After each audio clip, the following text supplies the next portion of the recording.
This week in the shop, we're finally hoping to wrap up the CarPlay upgrade in the Jeep Renegade. For those of you who missed it, back in August we installed an 8.4-inch CarPlay screen from Infotainment as part of a beta test program. CarPlay worked, but we had a blinking odometer. After bringing it to the dealer for proxy alignment, the blinking odometer was resolved, but CarPlay was gone. Infotainment sent us a replacement unit, and today we're going to install it. At the same time, we'll try swapping the climate controls so the client can have a volume knob instead of being limited to the steering wheel controls.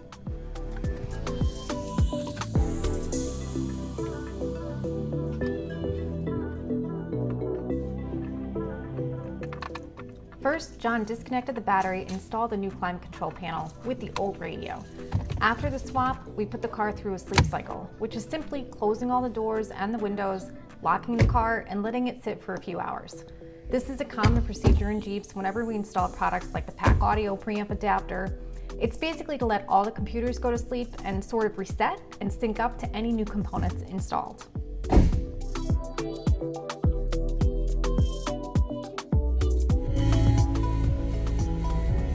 After the sleep cycle, things looked pretty promising. The new HVAC panel was working with the old radio and there was no blinking odometer. Now it was time to try the replacement 8.4-inch CarPlay radio.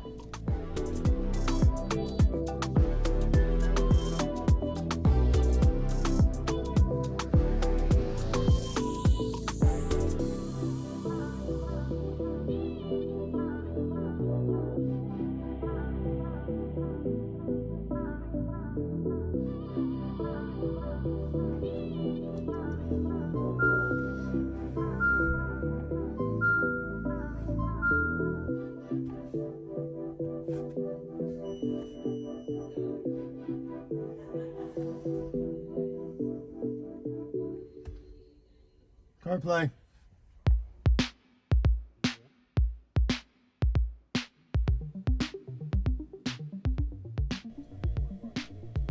Except there was no audio, so not quite what we had wanted. No audio? Oh, now that's flashing.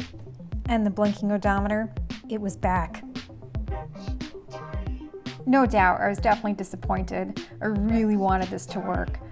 So I got on the phone with Infotainment and asked them what we should do, and they told us to do another sleep cycle or 2 or 3.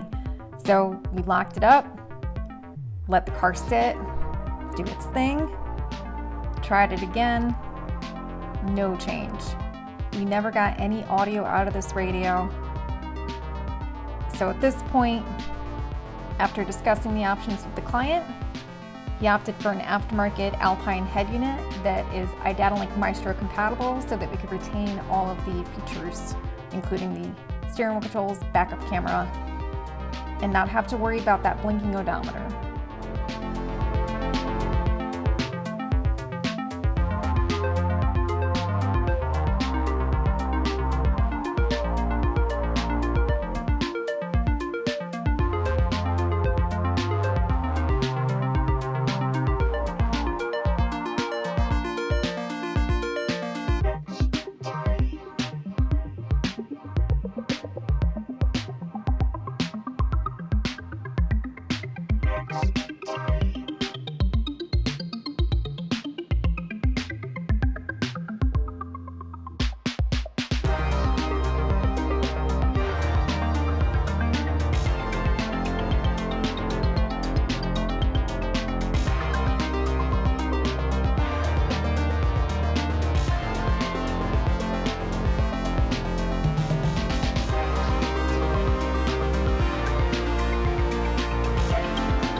I was originally thinking the ILX409 would be great because it's a 9-inch screen, and this way the client wouldn't really be downgrading in screen size.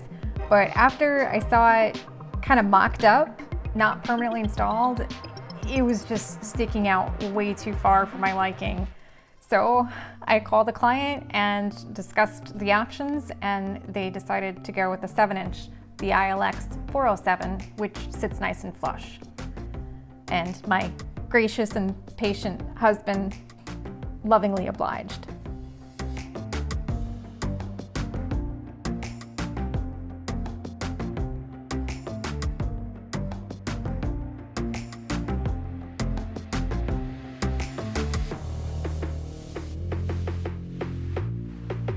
Although we weren't able to make that 8.4-inch infotainment system work, I am pretty happy with the way this Alpine ILX407 came out.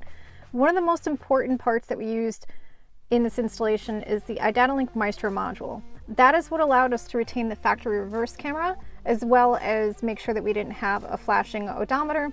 And it's also what is allowing us to retain access to all the vehicle settings that were in the original radio. So to access that, I'm going to go to Settings, and then I'm going to scroll down to iDatalink, Maestro module, vehicle features, vehicle settings, and here's all that information that was in that original Jeep radio. That Maestro module is retaining that flow of data, which is why we can put this aftermarket stereo in here without any issue. Earlier I had to go into this menu to correct what was being displayed in the cluster. It was showing kilometers, and just went in here and I changed that back to miles, and that corrected. The one thing that you do lose when you change this radio is you do lose the compass display in the cluster. So I do no longer have that information on the top. That's because the compass is actually built into the radio on most of these Jeep stereos with the 5-inch Uconnect or the 8.4-inch. In fact, that's one thing that we lost in our 2019 Wrangler JL when we put the Stinger High 10 in, but that Alpine X49 WRA JL did retain the compass. So this client now has Apple CarPlay or Android Auto through a wired connection. They've retained all of the vehicle information, and in addition, they could do Sirius XM, or hook up something to the HDMI input, and then of course regular radio, retaining the rear camera, and they can always add a front camera as well. And this is a pretty sleek unit. I like that there's no hard buttons on it. I like how it sits nice and flush. We did try the ILX409 initially, but I really didn't like the way it stuck out from the dash, and I'm glad we went with this one instead.